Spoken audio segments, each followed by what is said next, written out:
Hi everyone, very good afternoon. Yesterday we had an introduction class on XML. We started a topic on XML. We have discussed the importance of XML, writing a simple XML document. Only basics we have covered, only basics, and very good enough class we had, and of course we have run out of the time for about 10 to 15 minutes. And I think I did not spend much time on discussion, and hopefully soon after completion of this XML topic we'll spend some time on discussion on the whole XML topics. And meanwhile, for every class, in case if you get any doubt, you can directly contact me. All right. So, what are the topics that we are going to see today is very important. I'm going to discuss two topics, that is DOM, DTD. You can see those topics are under the heading, kept under the braces. DOM means document object model. DTD is an essential thing which is part of XML. We are going to see everything in detail with example. We'll also going to see an agenda for today.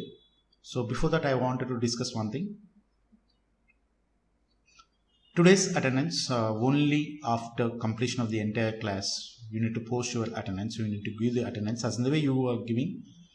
Only, you should give your attendance only after completion of the entire session. Okay, so make sure this point, and I need your full focus. Please spend hardly 30 or 35 minutes. We can end up this lesson, and it is very important. And look at here, none of the concepts that I have already discussed will not be discussed at any cost. I don't discuss the topics that I already taught. Under very exceptional case, I do that, but I don't prefer to teach the topics that I already taught. Okay, so make sure this point. That's why please concentrate, focus just for 30 minutes. Okay, 30 minutes down you will be knowing wonderful things relating to XML. Right, this is today's agenda. We are going to discuss the following things. DOM, that means document object model. We already had small discussion on DOM. I hope you remember this topic. This topic was already discussed as part of HTML. We discussed a topic called as HTML DOM. As in the way we had HTML DOM, we have XML DOM, which is very important, equally important like HTML DOM. So many times, very frequently, this question comes due for exams like mid-exam and main theory external exams. So this is very important topic with respect to exams. And also we'll see well-formed and valid DTD. You know this keyword already, well-formed. The meaning of well-formed means well-nested XML document, and the meaning of valid DTD and the abbreviation of DTD, everything that I'll spend some time. I have to spend some time on DTD part. There itself I'll try to abbreviate it. Okay. Now XML document with the DTD. Finally, we'll see one example, writing an XML document including DTD in it. Okay, in two ways we can include the DTD. We can write DTD inside the XML document itself, and also we can write the DTD outside the XML document, just like CSS. You can include CSS inside the document as well as the outside the document. In such case, you have internal CSS and external CSS. There are no such keywords here like internal DTD or external DTD. You have two options that you could include DTD inside the XML document, or also you can write outside it and name that file as .ddd, and you can link that DTD to XML document. Now the question here is that what is DTD, why it has to be included, or why it has to be written outside and it has to be included to our document, what it does. These things that I am going to discuss in very short. All right, now document object model, we had a small discussion already, so I'll just revise the points that I have already discussed. Not necessarily that every point is discussed already, so I may be discussing some new points today as part of DOM, because XML DOM is very important. This question I have seen myself so many times coming in your exam, so this topic is very important. Even when compared to HTML DOM, XML DOM is very important. Right. So what is a DOM? Is a document object model. It's a simple abbreviation. But whenever somebody asks you what is DOM means, it is an API. application program interface. I repeat, it is an API, means application programming interface. So it's an interface. So interface generally helps users like programmers or end users. So what kind of help this DOM does for us? There are two types of DOMs. If I wanted to discuss the advantages or the benefits that it does for us, you need to know how many types of DOMs are there. W3C take care about two languages. One is HTML and another one is XML. The HTML discussion was already done. XML started yesterday. Now I'm telling you, please note down this point, that W3C also recommends the updations of XML, and it takes care everything that is related to XML, as in the way it takes care about HTML. Okay. So if somebody asks you who is the owner of XML, there is no such owner of XML, but all recommendations are done by W3C. What is W3C? World Wide Web Consortium. It's an international community, right? So to discuss the benefits of DOM, I need to differentiate the benefits of HTML DOM as well as XML DOM, because you have some advantages of HTML DOM and you have some advantages of XML DOM. Right. So basically, what is the main common point is that it is a logical structure. Okay. So basically, we'll be being an end user or a programmer, we'll keep on writing the document, but document object model has a logical structure that helps us a lot. Okay. So as a W3C specification, one important objective for DOM is to provide a standard programming interface. So as I told, it is an API. One of the common advantage of this API, that means with respect to HTML as well as with respect to XML, the common advantage is that DOM is independent of programming language. For an example, if you are developing a banking application, okay, let's imagine a banking application is written in Java language. Okay, so it's a web application because bank has to interact with the end users from different locations. Definitely, it has to be an internet-based application. So basically, it's a web application. So when a web application is developed, then there should be some API. I mean, definitely every web application will interact with HTML and of course also with XML. So with respect to HTML and XML, there should be some interface that helps the application programming written in Java language.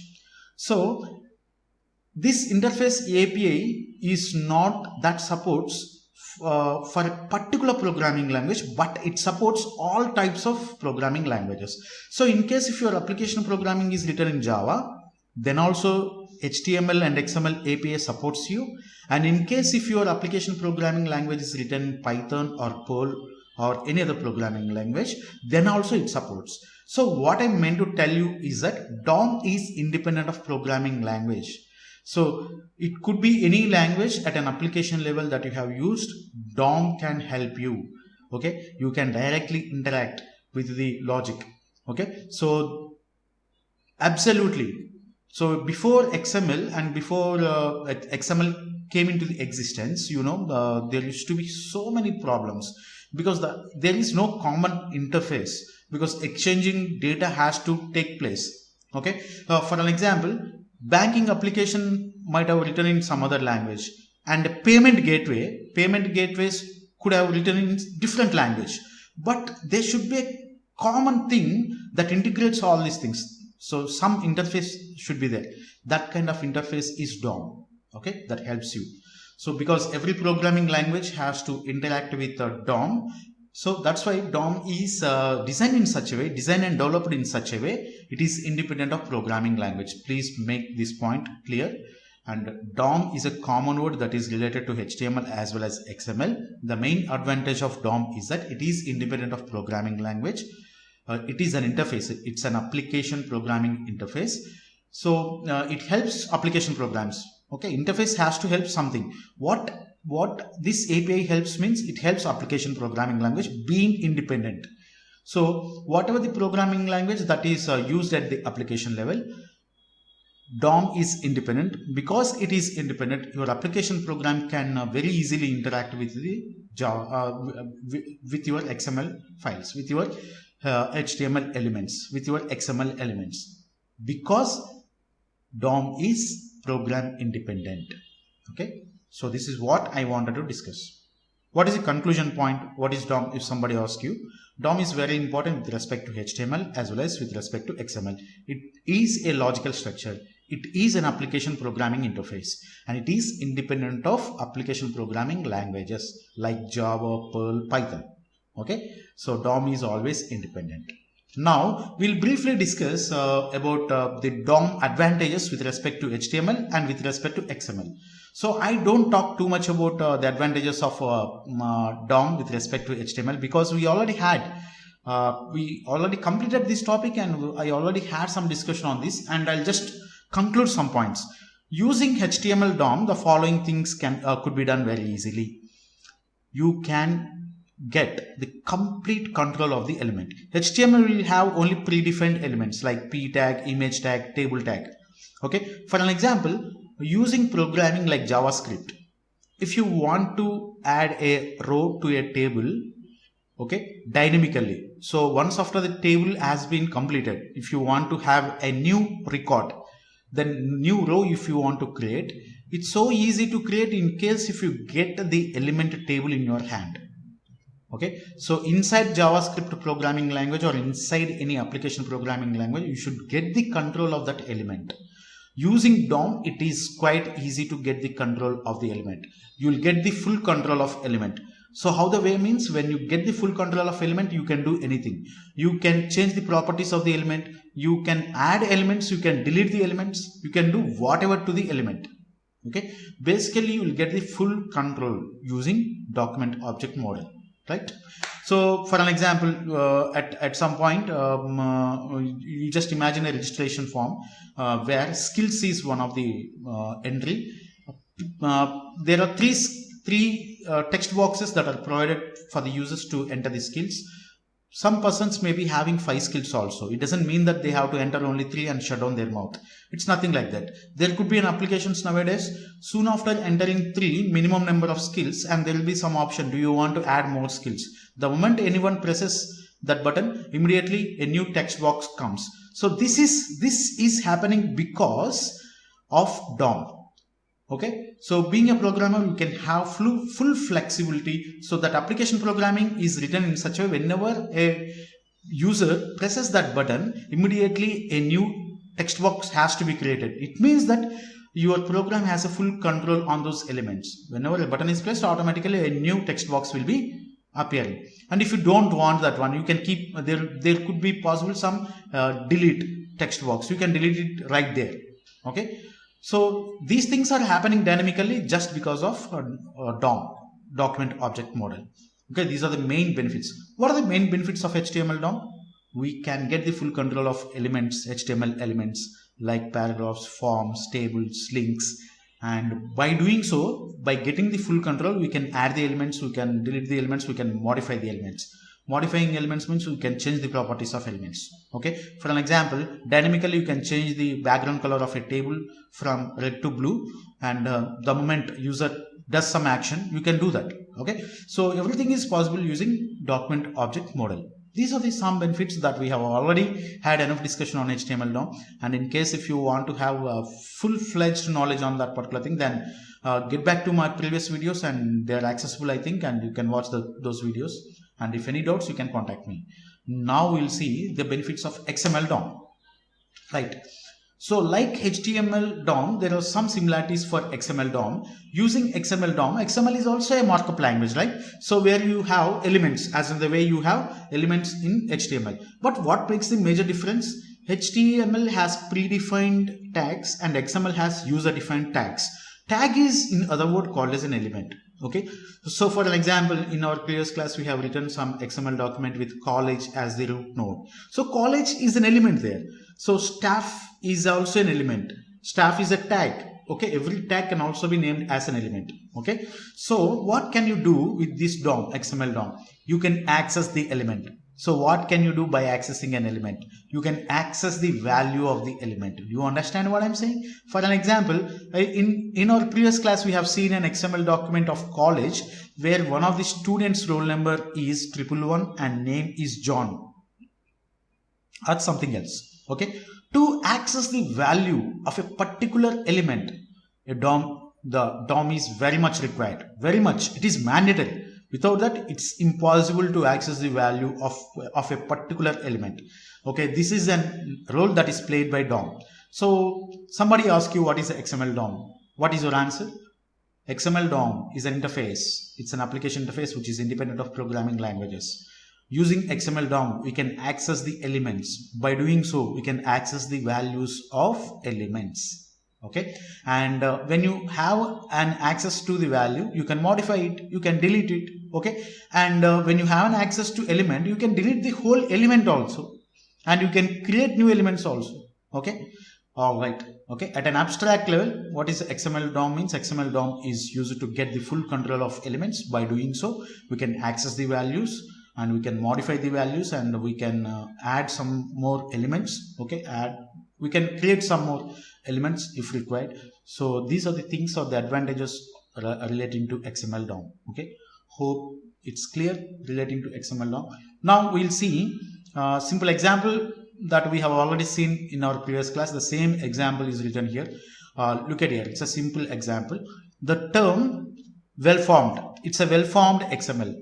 You know, in my previous class also I told you an example of not a well-formed XML. XML has to be well-formed. It is mandatory rule, compulsory.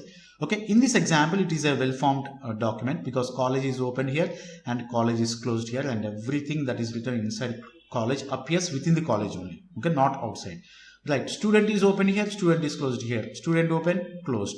Staff open, staff closed. Staff open and staff closed. Perfect. Now we'll check the internal elements. SID open, SID closed. SName opened, closed. Good. Open, closed. Open, closed. Anything that is open should be closed. Okay. So proper nesting should be there. Here everything is nested very perfectly. 100% perfect. So this is an example of well-formed XML document. The best example of a not a well-formed XML document contrast to the example that I'm going to show. It's quite simple. Without closing student here, okay, if I close this student after this one, okay, at this particular line, if I write this line, the one which I am highlighting with red color, if I replace this line, or if I rewrite this line after this line appearing this line, I mean here if I write, then this document will definitely become a not, I mean, I cannot call this as an XML document at all by doing so, because XML document has to be a well-formed document.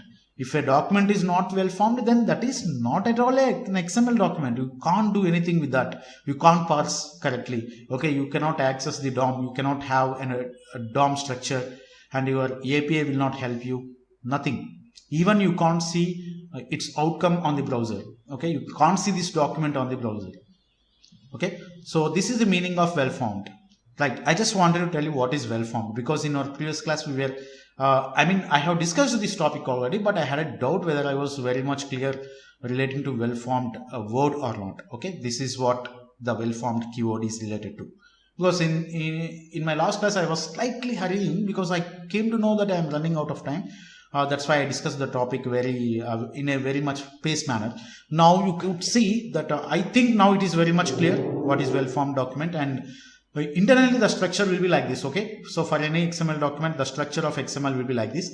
This is a root node, college. So inside college, if you clearly observe, there are two elements. One is student and the other is staff.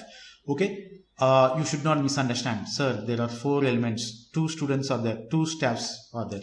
No, there is a student element. Student element is repeated more than once. Of course, it could be repeated millions of times. Okay, but those million times you need not to represent in this structure. Okay, so at an abstract level, this XML document has one root node. The root node is college, and inside college there are 2 elements. One is student and staff.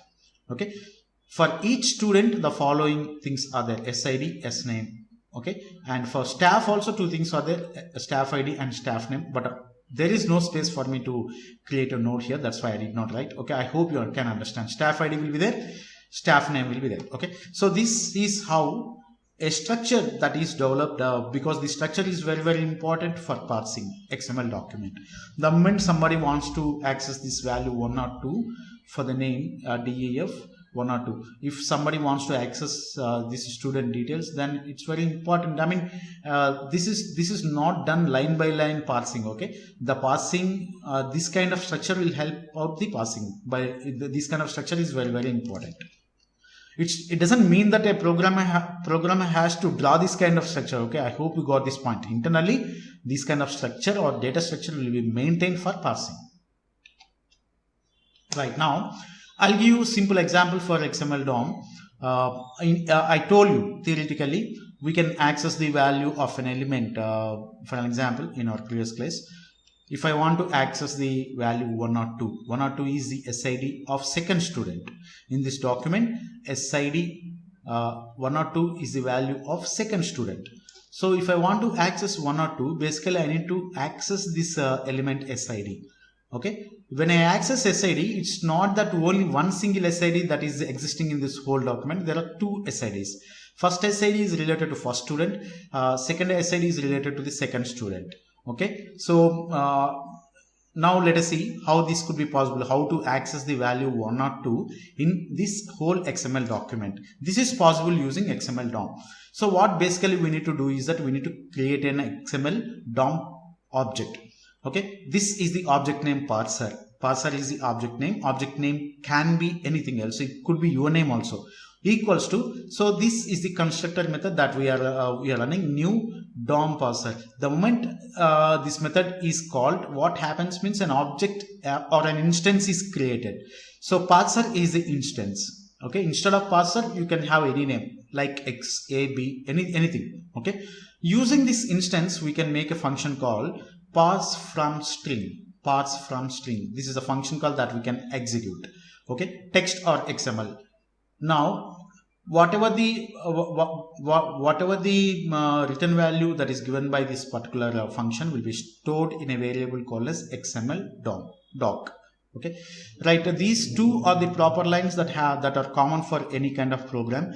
Once this variable is created, using this variable's content, we can execute a function called as get elements by tag name. Our ultimate goal is to access SID. Okay, the tag name SID. And how do I access this SID is by using this function name get element by tag name. But this function name, where this function name exists and how to access this function is using an instance name XML doc. Okay, so it's an instance name, it's just like a variable or an object. Okay, it's an object or an instance which is created using this line. Okay, basically I need this one to make this function call. This instance is required. To create this instance, these two lines are used. I hope you understand this point. Okay, my ultimate goal is to execute this function, but this function cannot be executed directly. To execute this function, we require this instance, and to create this instance, these two lines are required. And these two lines are common for every program, but here based on your XML document, here the name changes. Okay, tag name. For an example, if I want to access the first student detail SID. Okay, so when I say get element by tag name SID, because since there are more than one SID, all those values are accessed and kept in the memory. But what exact value that you want, you need to tell. Okay, so here 0, indexing 0, it means that it is the value of first SID. The value of first SID, if I want to access 101, okay, then the value is 0 here.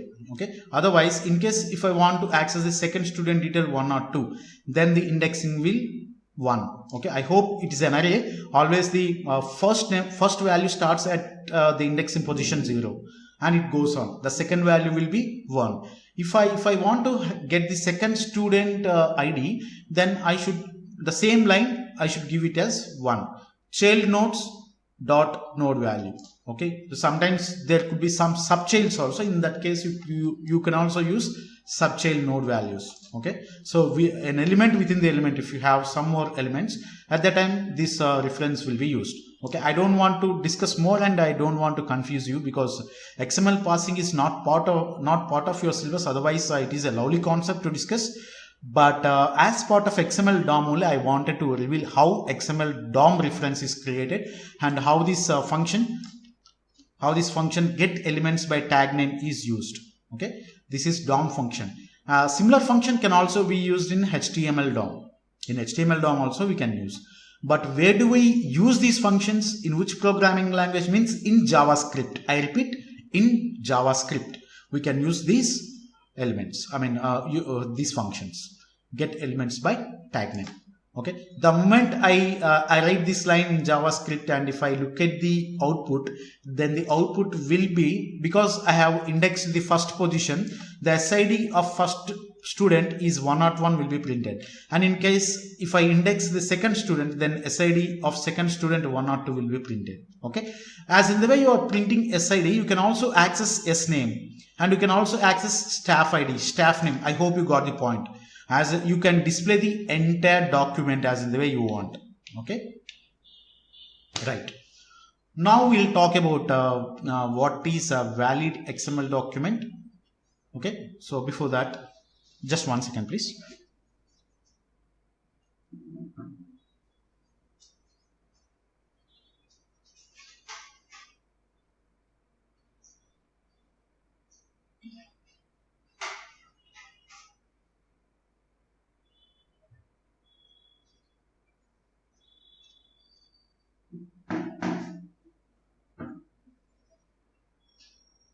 All right. What is valid XML document? So before we discuss something that is related to valid XML document, I wanted to tell you one thing. What is well-formed XML document? Tell me. What is well-formed XML document? If you do proper nesting, then that is said to be well-formed XML document. Right. Now, what is valid document means? If an XML document has either DTD or XML schema. I repeat, if an XML document has either DTD or XML schema, then that XML is said to be valid. Okay, and it is mandatory to have valid XML documents in the application. You cannot have invalid XML documents. By doing so, your application fails. Okay, note on this point. When you talk about XML, two things comes automatically. What are they? Well-formed and valid. Every XML document has to be well-formed and a valid XML document, and it is compulsory, it is mandatory. Otherwise, no way your applications cannot accept the data from XML documents, because you cannot pass you cannot access the values of XML document unless it is well-formed and a valid XML document. Okay, so how to make XML document well-formed? Do proper nesting. Please take care about the nesting. That's all. Then how to make an XML document valid? Please include either DTD or XML schema. Then automatically your XML document becomes valid. Oh, then you need to learn two things. What are they? You need to include either DTD or XML schema, right? So I can't stop just by teaching DTD. I should also talk about XML schema. We'll see XML schema tomorrow and we'll be completing DTD today itself. Okay, because some of you can ask me like this, sir, you said in order to make a XML document valid, we can have either DTD or XML schema. Then what is the purpose of learning these two? It's a valid question, definitely. Then what is the purpose of learning these two? Why can't I learn one thing? Yes, of course you can do it, but DTD has come first before XML schema has been invented. Okay, and its existence was there before, and later XML schema came, and nowadays XML schema is more popular than DTD. Okay, XML schema has more advantages than DTD. What we cannot do with DTD can be done with XML schema. Then you can again ask me a question. Why can't we learn XML schema without learning DTD? Of course you can learn. You need not to talk about DTD at all. But This is as part of syllabus, and once if you learn DTD, it's very easy for you to understand XML schema. Okay, writing XML schema becomes easier in case if you have prior knowledge on DTD. So that's why DTD is also important and XML schema is also important. And in your examination, I truly don't know which question comes, but one of these two questions is always there in any kind of paper. You take any previous year's papers, academic year papers, then you will definitely understand how important this topic is. Okay, so because somebody has to set a question on XML document, XML topic, there is no other alternative. We need to set a question either on DTD or XML schema. It is compulsory, that's all. So out of these two topics, definitely there will be a question, 100%. So now I am going to talk about DTD. Okay, we are done with DOM, that's all. Okay, we are done with DOM. We have seen what is DOM, advantages of HTML DOM we have seen, advantages of XML DOM we have seen, and also I have shown you how that DOM related instance can be created using 3 instruction lines. Okay, so I mean to say that how that function get elements by tag name is executed. To execute that function, what are the steps that has to be taken, that we have seen. Okay, there we have ended up the DOM, that's all. Now we are talking about DTD, right? So the abbreviation is document type definition. Document type definition, because you know that an XML document has values, right? Because XML is a database. It's a semi-structured database where you store data. Data means values. It has some values. Okay, a value has a type. A value could be either string or number or a floating point number. Okay, it cannot be a raw thing. Okay, it cannot be a raw data which do not have any kind of type. A data inside XML has specific type. So it's very important to tell the data type of the data that is being stored in the document to process perfectly. Okay, so this could be done using DTD, document type definition.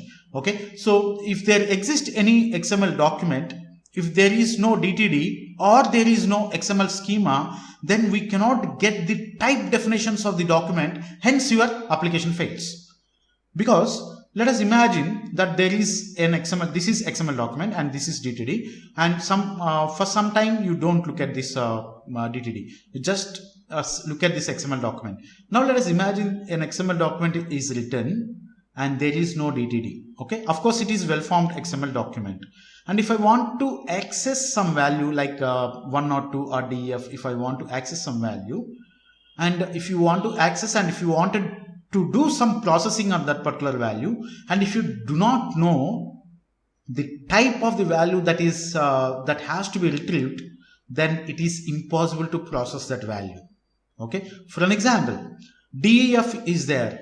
If you are sure that it is string, then you can do it. Okay, of course DEF is a string, but what about 102? 102 can be a string also. It need not to be a number. Okay, if it is a number, it could be a floating point number also. Okay, so what kind of number it is? There are inside numbers, you have 2 ways. I mean, positive integers are there, negative integers are there, positive real numbers are there, negative real numbers are there. So what kind of number it is? Basically, you cannot stop just by saying it has number. Okay, so that's why it is very, very important to tell whether the data type of the data. Okay, type of the data. Okay, type of the data is very, very important. That has to be told. Now, not only this thing, and you also have, you look at here for an example, SID is an element, student is an element. Is student had any value as in the way SID had? Who had values? SID had the value, but student had internal elements. Okay, student cannot have value. Student is an element, SID is also an element. Student had internal elements, sub elements. Okay, whereas SID directly had a value in it. SID is a sub element inside student. Okay, so these kind of details we need to tell. Otherwise, your XML document cannot be perfectly parsed or processed. These details have to be told correctly using either by DTD or by using XML schema. Now let us see how DTD could be written. For an example, now look at this part. So for this given XML document, how DTD can be represented. Now let us see. So look at here, college, how many elements are there? Just roughly count them. College is an element. Good, right? Okay, come again. Come, talk. What is the second element? Student is an element. Very good. Okay, what is the third element that you can see? Staff is an element. Okay. So inside student, you can see two elements. What are they? SID is an element. SName is an element. Perfectly correct. And inside staff also, you can see another two. Staff ID, staff name. Now totally count how many total number of distinct elements that are present in this particular document. The answer is 7. Okay. College, student, SID, SName, staff, staff ID, staff name. Okay. So these many number of distinct elements are there. Okay. Right. So out of which SID has a value, SName has a value, SID and staff ID has a value, staff name has values. But student has internal elements, in the same way staff has internal elements. Perfectly correct. These details you need to provide. If provided these details roughly, then during processing this XML document, anybody can understand how this XML document is structured. Okay. Right now, look at here. This is how we can define these definitions using DTD. So DTD is separately written in a file called as college.dtd. Okay. This is college.xml. This is college.dtd. And this document is linked using this line. Document type note. Document type note. System. This is just like a syntax that we need to include. System. Here is a place where you need to include the reference or the exact physical path of this document, college.dtd. Since I thought this XML document and DTD are stored in the same directory, that's why the entire path is not given here. In case if your XML document and .dtd document are at different locations, then you need to include the entire path here. I hope this much you already know. Okay, good. We'll keep going like this. We'll start writing college.dtd. Now we have an element. We have the college. Okay, so is college can hold the data, PC data or parsing data? Does it hold any data value or it hold internal elements? It had any internal elements because college is a root element. When a college is a root element, and then what are the elements that appear inside college you need to represent? Student, staff. Again, don't ask me, sir, there are 2 students, there are 3 staffs. I need to write 2 students here, 3 staffs. No, nothing like that. Distinct elements. How many distinct elements are there in college? 2. One is student and other is staff. Okay, good. Next, for element student, is an element student can hold the PC data directly? No. It had internally 2 more elements. What are they? Please name them. SID, SName. Very good. Now, the next element SID. SID directly holds the data. It do not have any internal. SID is open here, SID is closed here. In middle you have only value, it's not an element. So it is PC data. Okay. Past characters. That means it has some set of characters. In case of DTD, you cannot say the value has integer or anything else. You can say only this. The value has characters. The value will be shown as characters. But in case of XML schema, you can mention the data types. That's why XML schema is more, it's more powerful than DTD. Okay. So because since it is DTD, it's very easy to understand. Once if this is understood, it's going to be very easy to understand everything that is related to XML schema tomorrow. Right. SID is PC data. SName is also PC data, right? Now you have staff. Inside staff, you have elements, not values. So inside staff, you have staff name and staff ID. Sorry, here I have written as SID. It is staff ID. I repeat, this is staff ID. It is not SID. Staff ID. Staff ID. Okay. None of the tags can be repeated. For an example, inside staff you should have staff ID and staff name. You cannot keep SID and SName. I hope you understand this point. Okay. There should be some uniqueness. The child nodes should have a different element name that is given to the different that is already given to the different childs in the different element. Okay. For an example, here I cannot have SID and SName. Here I need to have staff ID, staff name, which is entirely different when compared to these 2 values. Okay, because if I say SID here, the moment I retrieve SID, then staff ID will also come into the part of student IDs. That's why. Okay, it's very important to distinguish. Whenever your element is differentiated, then you need to differentiate the child values as well, the child element names as well. Now you have staff ID, staff name. These are also the PC data. That's all, guys. Okay, this is how we write the college.dtd, and this is how this college.dtd can be included like this. Okay, so this is external DTD, right? Because this is written outside, and it's a good idea always to write DTD definitions outside your document. Do not try to include DTD definitions within the document. Of course, there is a way to include your DTD definition within the document also. That example we are going to see now, but please clear this point in your mind. It's always better to have an external DTD than having internally inside the XML document, because these definitions will deviate that XML document. I mean, they don't create any trouble, but it looks good. Your XML document will be definitely having only the data that is required, but do not have any unnecessary definitions. All definitions that are related to this document has to be kept separately. This is good idea, but even if you want, you can include like this. Okay, without writing an external DTD outside, inside the XML document itself, document type, open brace, close brace. Okay, document tag is open here, document tag is closed here. So inside this document tag, you can include all these definitions. Okay, by having all these definitions within the XML document, the whole document looks clumsy. You look at here, for such a small information, this much metadata that I have stored inside the document type note. Okay, because my document is too small. Sometimes for a small document, your DTD definitions will look larger than the values that you are originally including in the XML document.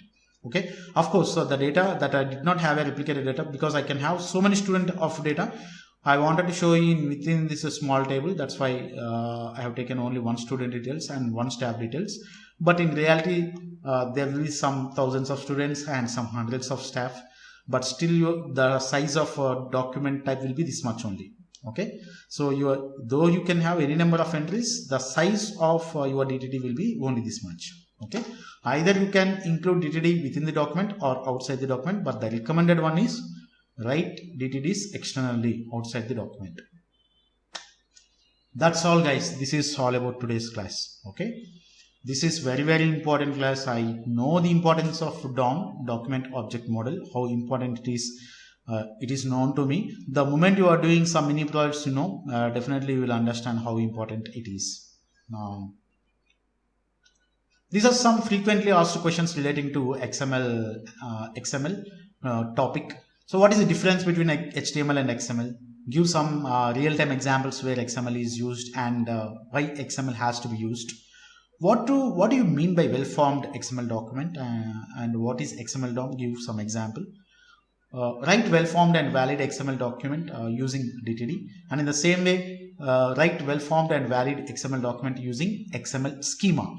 XML schema is a topic that we are going to see tomorrow, but anyhow, this question is included as part of facts. Okay, these are the most frequently used facts relating to XML. Okay, so routine questions, quiet routine questions. It's been a great support. Thank you so much for your support, and now it's time to give your attendance. And in case if you have any doubt, you can send a private message to me, and I'm also available through WhatsApp at any point of time during learning this subject. Please be in touch and get your doubts cleared, because being interactive is very, very important for this subject. And unfortunately, this subject cannot be taught successfully through online.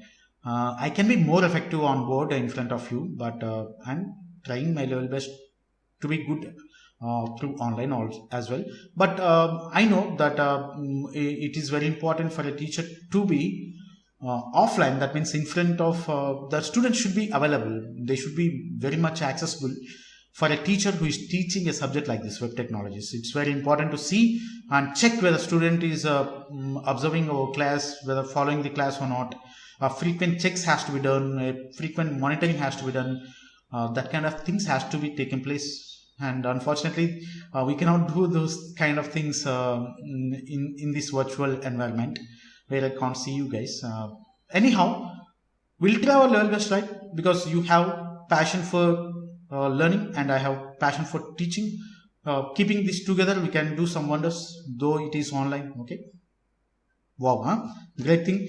Any doubts, you please come to me. I'll be available, and more importantly, start executing your programs. This coming Friday, that means day after tomorrow, we have lab session. By that time itself, you please try to keep executing your programs. Don't wait for that lab. Okay. So your day work, you please start, because you know very well this subject is very, very important than compared to any other subjects through your academics, because this knowledge is very important for developing projects. And to get a great stability in software industry, the knowledge on web technologies is very, very important. You know these things, and knowing these things you cannot ignore. How can you ignore? How dare you? You can't ignore this one. Okay. Without ignoring, whenever a program or a topic is discussed, okay, please extend it. Read something of your own and try to do a program. Some few programs I may be discussing, and few programs you have to write of your own. Because you are going to develop some mini projects based on this knowledge. All right, guys, huh? Then I'll take leave. Then, all right, huh? Please post your attendance. See you. Bye bye.